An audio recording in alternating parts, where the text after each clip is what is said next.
आज के इस वीडियो में हम कक्षा 11वीं अर्धवार्षिक परीक्षा 2021-22 के लिए भूगोल का पेपर लेकर आ चुके हैं दोस्तों। और इस वीडियो में हम भूगोल की पेपर का सलूशन भी आप लोगों के लिए लेकर आए हैं दोस्तों।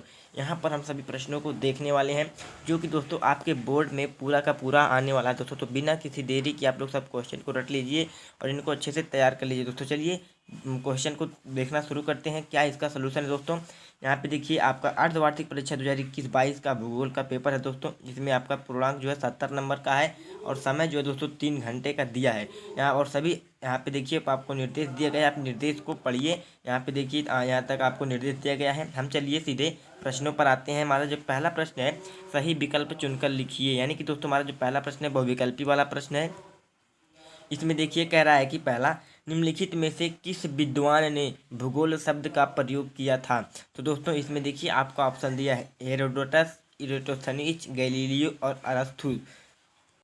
तो दोस्तों इसमें जो आपका इरेटोस्थनीज है यह सही हो जाएगा। सर्वप्रथम यहाँ पे इन्होंने ही भूगोल शब्द का प्रयोग किया था, तो इरेटोस्थनीज आपका दूसरा वाला सही हो जाएगा। उसके बाद आपका आता है दूसरा प्रश्न, निम्नलिखित में से किस देश की सीमा भारत के साथ सबसे लंबी स्थलीय सीमा है। तो दोस्तों इसमें देखिए आपको दिया है बांग्लादेश, चीन, पाकिस्तान और म्यांमार। तो दोस्तों सबसे बड़ी जो सीमा लगती है वो यहाँ पे देखिए लगती है चीन की, तो यहाँ पे आपको लगेगा चीन। तो यहाँ पे सबसे बड़ी सीमा जो लगती है भारत की स्थलीय सीमा वह चीन के साथ लगती है, तो आपका दूसरा इसमें भी सही हो जाएगा चीन।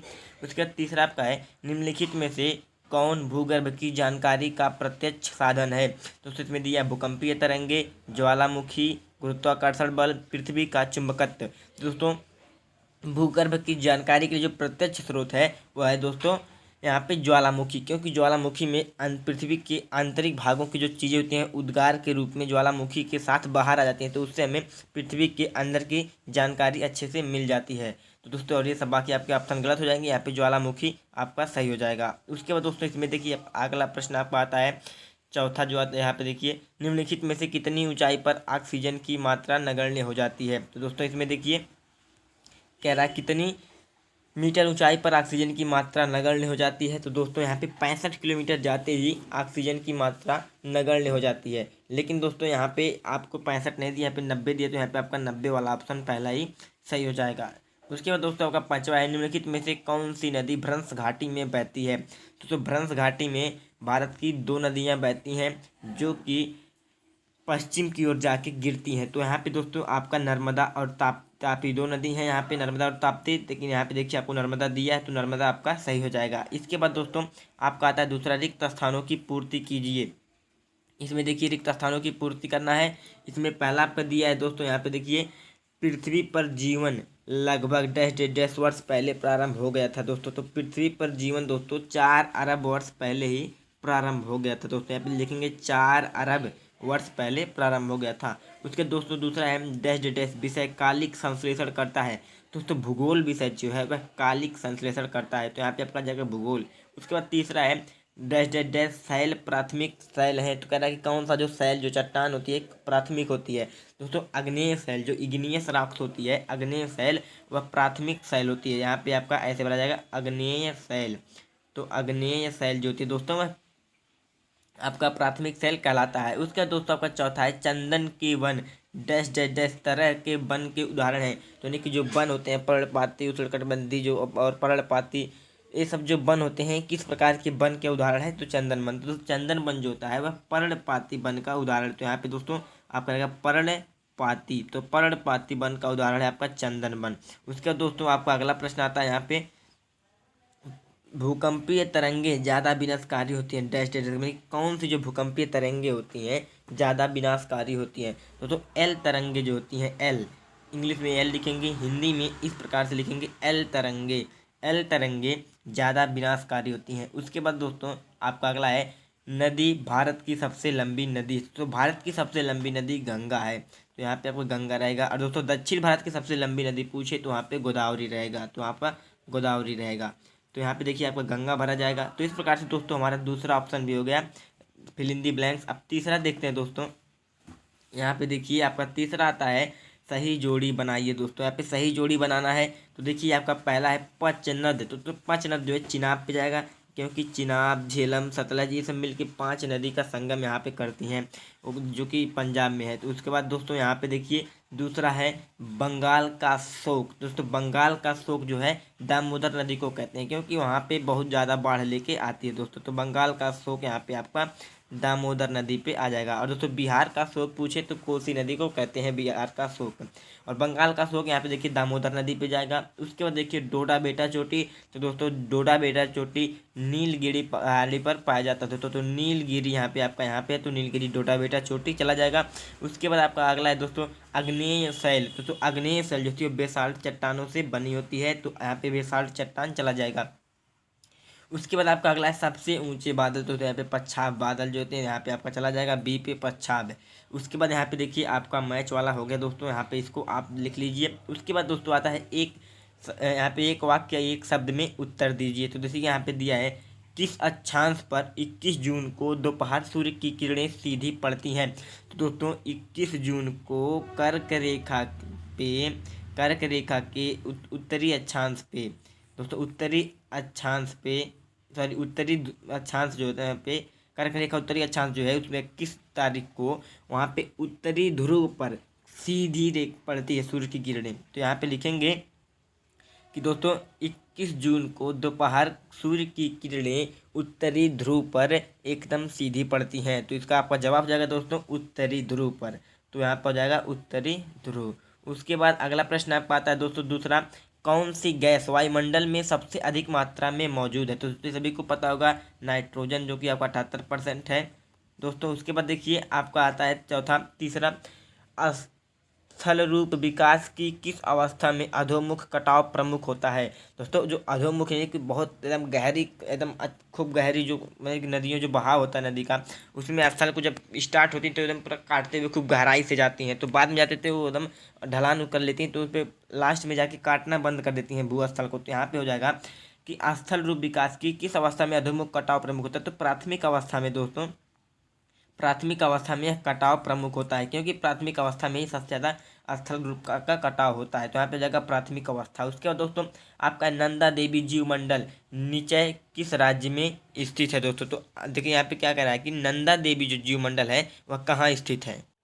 तो दोस्तों यहाँ पे देखिए ये आपका उत्तराखंड में स्थित है। तो यहाँ पे नंदा देवी जो पर्वत दोस्तों वह भी आपका उत्तराखंड में, नंदा देवी चोटी भी वहीं पे है। तो यहाँ पे आपका हो जाएगा नंदा देवी जीवमंडल नीचे उत्तराखंड में स्थित है दोस्तों। इसे यूनेस्को द्वारा टैग भी जीआई टैग भी दिया गया है। उसके बाद दोस्तों यहाँ पे अगला प्रश्न आता है भारत का क्षेत्रफल कितना है। तो दोस्तों भारत का जो क्षेत्रफल है दोस्तों वो आप लिख लीजिए। भारत का जो क्षेत्रफल है वह है 32,87,263 वर्ग किलोमीटर। इसको लिखेंगे 32,87,263 वर्ग किलोमीटर।